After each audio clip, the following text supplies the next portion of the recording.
For most people, New Year's is a time of celebration and excitement.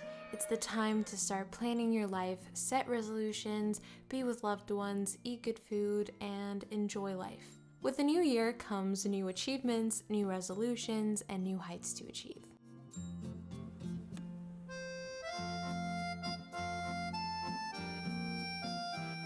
Well, not for me, and apparently not for 80% of people who, by the time you're watching this video, have failed their New Year's resolutions. Yay! But why do 80% of people fail their goals by February? February. Okay, I'm gonna give up on that. How do we actually change our life this year instead of always feeling guilty and disappointed that yet again we weren't true to ourselves or our goals? Well, I can't answer for you, but I can for me, and I had two major problems. One, the expectations for the year were way too high, and two, I was tired all the time. Like, literally, my energy levels were lower than my grandma's, and that's pretty sad since I'm technically young and we're supposed to be having the time of our life in high school, or is that college? And the worst thing was, I started to internalize my constant failing of my goals and identify myself as a failure, and did you just say identity? Today's sponsor, Identity, helps you simplify the internet and organize everything you do online in one place. Too much online clutter can distract you from your work and degrade productivity, and Identity helps with that by putting your most used tabs all in one place and helps you organize the websites or tiles into easy to access categories. So now all you need to do is choose a category and click on a tile to launch the website you want to go to, and the organization system overall helps you focus on your most important tasks and have all the important websites you need in one place. For example, you can make a separate category for all your work or education related resources, and the best thing is you have everything right at your fingertips. You can also make to-do lists on the side that integrate tiles, so as you go down your list you can go to each page that is required for that specific to-do item. So overall, Identity helps you organize your digital life in a very aesthetically pleasing and simple way, and helps you combat laziness and feeling overwhelmed. So click the link in my description box to try it out, and let's get back to the video. So let me present to you with an analogy so this is easier to understand.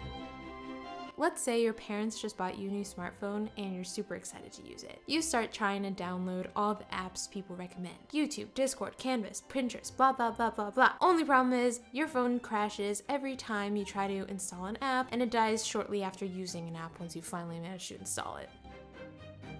Eventually you start wondering, is there something wrong with the apps? You start deleting them one by one, trying them, and all this time, your phone keeps dying after 10 minutes of using the apps. You think, hey, these apps suck. The YouTube app is glitching, the Discord app never connects, and it's all crashing my phone. Once you delete all the apps, you realize your phone itself keeps dying after a little bit of use. You can barely use it at all during the day, and you have to only use it for the bare essentials of texting or calling so that it doesn't run out while you're still in school. And then you think, hey, my parents got me a faulty phone. This phone sucks.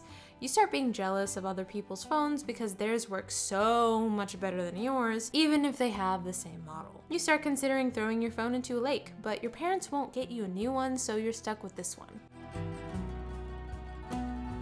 You eventually just accept that the manufacturer made a faulty phone, and of course, with just your luck, you ended up with a terrible one. But wait. Just one question. Did you ever try charging your phone to having more than like 10% battery? Maybe try leaving it overnight charging, for example. Because this whole time, you've been using your phone only when it's charged to 10%. You never actually charged it up all the way to use the 100% capacity battery, so it's understandable that the phone crashes after installing a big app, and you can't use it for more than 20 minutes a day, and only for bare minimum stuff, because if you only charge it to 10% battery at a time, it's not gonna last very long, right? So, just like a phone, your body needs to be charged up to function at a higher level than bare minimum survival. So, what charges up our bodies? All the boring stuff that we hate hearing. Go to sleep earlier, wake up early, run or exercise daily, do yoga, eat healthy, drink water. Ew, I don't want to do that.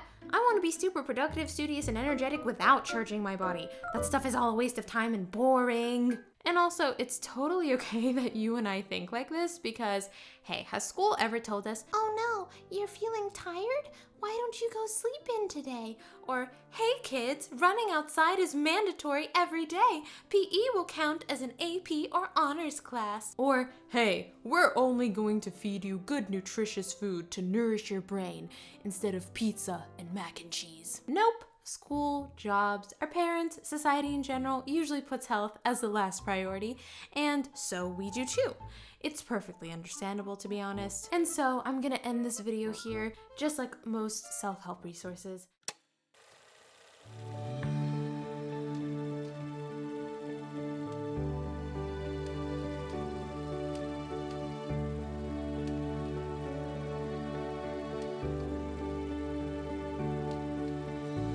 Just kidding. Here are some tips that actually helped me start changing my life. 1. Set fewer goals and focus on one habit at a time, especially if you struggle to keep any or change any at all. So for me, I had to focus on one thing at a time, especially in the beginning. Even just changing one thing is hard enough. 2. Start with the one that will impact your life the most and have a domino effect. So for me, I had to first start getting rid of my bad habits, and that was having a completely screwed up sleep schedule where on some days I would go to sleep at like 4 in the morning, you know, doing the typical stuff, watching, reading on my phone up until 4 in the pitch darkness under the covers. And then some days, like when I had to physically be in school, I would be waking up at 7 in the morning, running on little sleep. And then on the weekend, I would end up sleeping like 13 hours a day and sleeping in until 1 p.m. and I felt so horrible. Even if you're sleeping from, 1 a.m. to 9 a.m. every single day,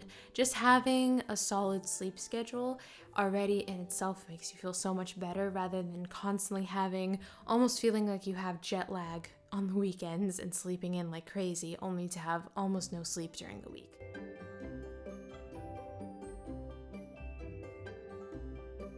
So my biggest problem was I would always say, that's it. Tomorrow, starting from tomorrow, I will do 1 hour of exercising a day or wake up at 6 in the morning. And that's like saying for a person who's never run before that, hey, starting tomorrow, I'm gonna run a marathon. So yeah, start small and also make it a game. So for me, what works is, for example, if I want to start exercising, I would say, okay, let's start with the bare minimum that I know I can do, which is 10 minutes a day. Let's see how many days this month I can exercise for 10 minutes a day. And then let's say I got 25 days this month. So then I'm like, okay, next month, let's make it 26. And if I beat myself, I'll give myself a little reward. That way it turns it into a game rather than something that you're forcing yourself to do. And it's completely overwhelming and you fail and crash and burn after 3 days.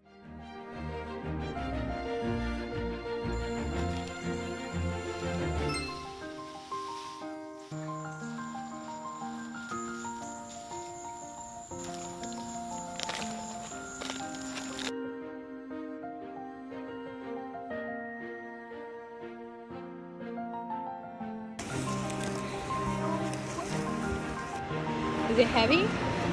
I'm trying. You're trying. Okay, that's good. You're 5 years old? That's good. It's important to try things. Oh my gosh, Kitty, your eyes are so reflective. You look possessed. What are you doing? I'm tired. You're tired? I'm tired. I'm the one pulling this. You pull it.